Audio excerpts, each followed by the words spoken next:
اعوذ باللہ من الشیطان الرجیم بسم اللہ الرحمن الرحیم۔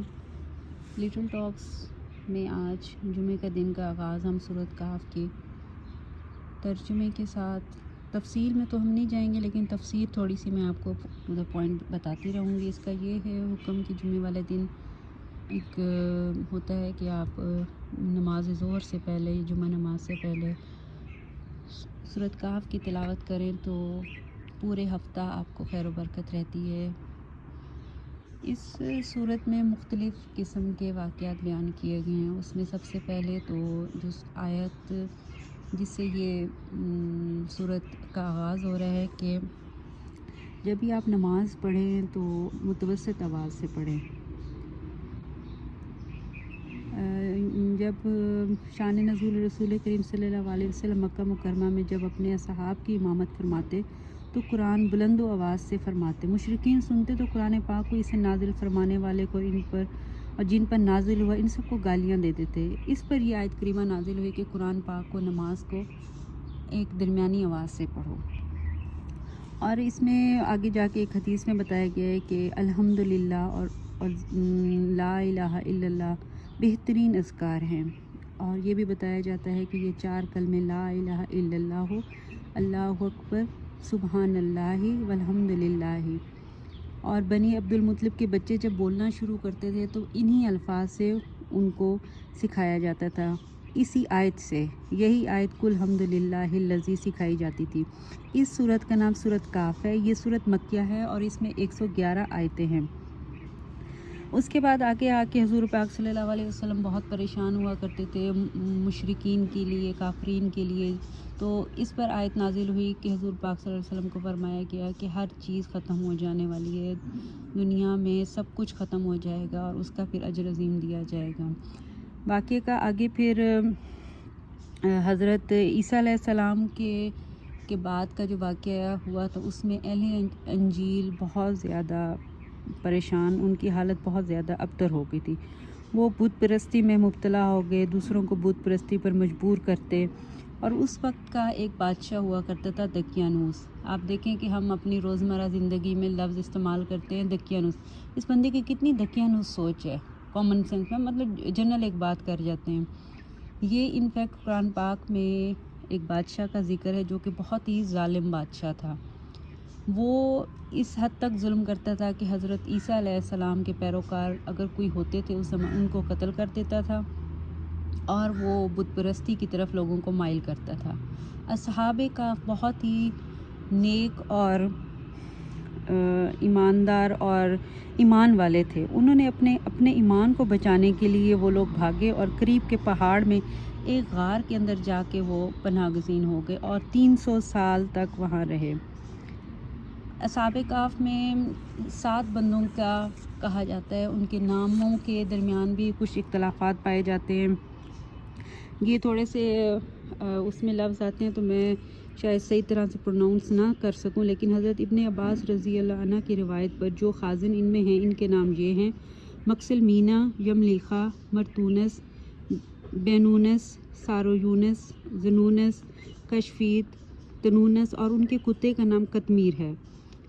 اور اس کے مفسرین نے یہ بھی لکھا ہے کہ اگر آپ ان اصحاب کہف کے ناموں کو اپنے گھر کی دیوار پر لگا دیں تو مکان جلنے سے محفوظ رہتے ہیں، سرمایہ پر رکھ دیں تو چوری نہیں ہوتا، کشتی پر میں لکھ دیں تو وہ بھی ڈوبے گی نہیں۔ یہ واقعہ ہم بیان کر رہے تھے دقیانوس بادشاہ کا۔ دقیانوس بادشاہ نے بڑا ظالم تھا، اس سے بچنے کے لیے، اپنے ایمان کو بچانے کے لیے اصحاب کہف نے غار میں پناہ لے لی، اور اس طرح 300 سال کا عرصہ گزر گیا۔ اور اس ڈیٹیل کی ایک تختی شاہی خزانہ میں محفوظ کرا دی کہ کچھ عرصے بعد دقیانوس ہلاک ہوا، زمانہ گزرے، سلطنتیں بدلیں، یہاں تک ایک نیک بادشاہ بیدروس، اس نے 68 سال حکومت کی، اور ملک میں فرقہ بندی پیدا ہوئی، اور بعض لوگ مرنے کے بعد اٹھنے اور قیامت آنے کے منکر ہو گئے۔ یعنی کہ اس وقت بادشاہ جو بیدروس تھا اس کے حالات یہ تھے کہ وہ اس نے اپنے آپ کو ایک کمرے میں بند کر لیا کہ لوگ اللہ پر ایمان نہیں لا رہے تھے، قیامت پر ایمان نہیں لا رہے تھے، تو وہ بہت پریشان ہوا اور اس نے اپنے آپ کو ایک تنہا کمرے میں مکان میں بند کر دیا اور خوب گریہ زاری کی اور بارگاہ الہی میں دعا کی، یا رب کوئی ایسی نشانی ظاہر فرما جس سے خلق کو مردوں کے اٹھنے اور قیامت کے آنے کا یقین ہو۔ اسی زمانے میں ایک شخص نے اپنی بکریوں کے لیے آرام کی جگہ حاصل کرنے کے واسطے اسی غار کو تجویز کیا اور دیوار گرا دی۔ دیوار گرانے کے بعد کچھ ایسی ہیبت طاری ہوئی، گرانے والے بھاگ گئے، صحابہ کا بحکم الہی زندہ ہو گئے، فرحان و شاد اٹھے اور شگفتہ طبیعت نے خوش زندگی کی تر و تازگی ایک دوسرے کو سلام کیا، اور اس میں سے ایک اٹھا اور اس نے کہا کہ میں بازار سے جاؤں کچھ کھانے کے لیے لے کے آؤں، یہ بھی خبر لائیے۔ انہوں نے دوستوں نے آپس میں کہا کہ جاؤ کہ دیکھو کہ دقیانوس کے اب حالات کیسے ہیں، ہم لوگوں کی نسبت کیا ارادہ۔ وہ بازار گئے، شہر پناہ کے دروازے پہ اسلامی علامت دیکھی، نئے لوگ پائے، انہیں حضرت عیسیٰ علیہ السلام کے نام کی قسم کھاتے سنا۔ تعجب ہوا کہ یہ کیا معاملہ، کوئی تو شخص ایسا ہو، کوئی شخص اپنا ایمان ظاہر نہیں کر سکتا تھا، حضرت عیسیٰ کا نام لینے سے قتل کر دیا جاتا تھا، آج اسلامی علامتیں شہر پناہ پر ظاہر ہیں، لوگ بے خوف و خطر حضرات کے نام قسمیں کھاتے ہیں۔ پھر آپ روٹی لینے کے لیے ایک دکان پر گئے، کھانا خریدنے کے لیے آپ نے وہ جو یملیکا تھا اس نے کوئن دیا، جو سکہ تھا وہ دقیانوسی زمانے کا تھا، اس بادشاہ کی، کیونکہ ہر دور کے بادشاہ کے سکے پر ان کی مہر لگی ہوتی تھی، دقیانوسی روپیہ دیا گیا۔ تو وہ جو بازار والا تھا وہ بڑا حیران ہوا، اس کے خیال میں آیا کہ یہ شاید کوئی چور ہے اور اس نے کوئی خزانہ چوری کیا، اس نے پکڑ کے اسے بادشاہ کے دربار میں حاضر کر دیا۔ بادشاہ کے دربار میں حاضر کیا تو اس کو سمجھ نہیں آئی کہ یہ میرے ساتھ ہو کیا رہا ہے، لیکن بادشاہ کو اندازہ ہو گیا۔ دقیانوس بادشاہ کی سال و خیال میں، حاکم نے کہا اچھا، وہ جب بادشاہ کے دربار میں حاضر، اس نے سمجھا کہ مجھے اب بادشاہ دقیانوس کے دربار میں حاضر کر رہے ہیں، لیکن جب وہاں کے لوگوں نے یہ کس دقیانوس کا نام لے، ان کو نہیں پتہ تھا کیونکہ کافی عرصہ گزر چکا تھا، سینکڑوں برس کی بات ہے، بے نام بادشاہ کا نام گزارا ہے۔ آپ نے فرمایا کل ہی تو میں اس کے خوف سے جان بچا کر بھاگے، میرے ساتھی قریب کی پہاڑ میں غار کے اندر پناہ گزین ہے، چلو میں تمہیں ان سے ملا دوں۔ حاکم اور شہر کے بہت سے اور لوگ بھی اس غار کی طرف چلے گئے۔ لوگوں نے آنے کی آواز اور کھٹکے سن کر سمجھے کہ یملیکا پکڑے گئے ہیں اور دقیانوسی فوج ہمارے جستجو میں آ رہی۔ اللہ کی حمد و شکر بجا لانے لگے، اتنے میں یہ لوگ، یملیکا نے تمام قصہ سنایا، اور یہ لوگ ان لوگوں کو پھر اس کے ساتھ اتنا طویل زمانہ سوئے، اب اس لیے اٹھائے گئے ہیں کہ لوگوں کے لیے بعد موت زندہ کیے جانے کی دلیل اور نشانی جو اس حاکم نے دعا مانگی تھی، اس بادشاہ نے مانگی تھی۔ تو وہ بادشاہ جو ہے سرے غار پہنچا، اس نے تانبے کا صندوق دیکھا، اس کو کھولا تو تختی برآمد ہوئی، اس تختی میں اصحاب کے اسماء اور کتے کا نام لکھا تھا۔ یہ بھی لکھا تھا کہ یہ جماعت اپنے دین کی حفاظت کے لیے دقیانوس کے ڈر سے اس غار میں پناہ گزین ہوئی ہے۔ دقیانوس نے خبر پا کر ایک دیوار سے انہیں غار میں بند کر دینے کا حکم دیا۔